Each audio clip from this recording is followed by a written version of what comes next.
দ্বাদশ জাতীয় সংসদ নির্বাচনের পর প্রধানমন্ত্রী শেখ হাসিনার প্রথম দ্বিপক্ষীয় সফর কোথায় তা নিয়ে যেন প্রতিযোগিতায় নেমেছে চীন ও ভারত। জুলাইয়ের প্রথম দিকে বেইজিংয়ের পক্ষ থেকে চীন সফরের আমন্ত্রণ জানানো হয়েছে। এদিকে প্রায় একই সময় ভারত সফরের আমন্ত্রণ রয়েছে। যদিও প্রধানমন্ত্রীর মত অনুযায়ী প্রথম দ্বিপক্ষীয় সফর দিল্লিতে হতে যাচ্ছে, এটা আপাতত নিশ্চিত। তবে এর দিনক্ষণ এখনো চূড়ান্ত হয়নি, এজন্য চীন সফরের সময়ও চূড়ান্ত করা যাচ্ছে না। গতকাল রোববার পররাষ্ট্র মন্ত্রণালয়ে প্রধানমন্ত্রীর চীন সফর নিয়ে আন্তঃমন্ত্রণালয় বৈঠক হয়েছে।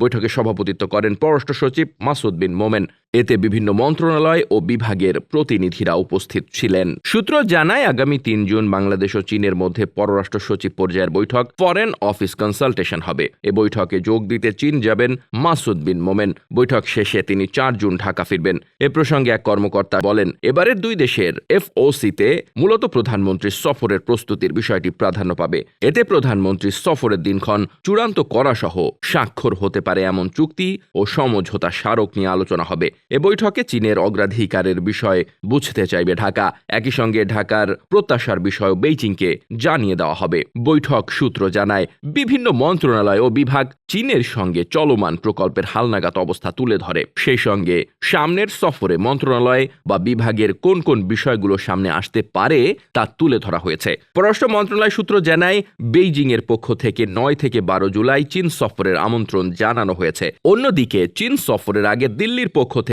ভারত সফরের আমন্ত্রণ জানানো হয়। দিল্লি চাইছে জুনের তৃতীয় সপ্তাহে শুক্রবার ধরে সফর যাতে অনুষ্ঠিত হয়। ঢাকা চাইছে বাজেট পাশ হওয়ার পরে ২৮ জুনের দিকে সফর হতে পারে। বিষয়টি চূড়ান্ত করা নিয়ে কাজ করছে দুই দেশ। যদি কোনো কারণে প্রধানমন্ত্রীর ভারত সফর পিছিয়ে যায়, তবে চীন সফরও পেছানোর সম্ভাবনা রয়েছে। Desk report, বার্তাবাজার।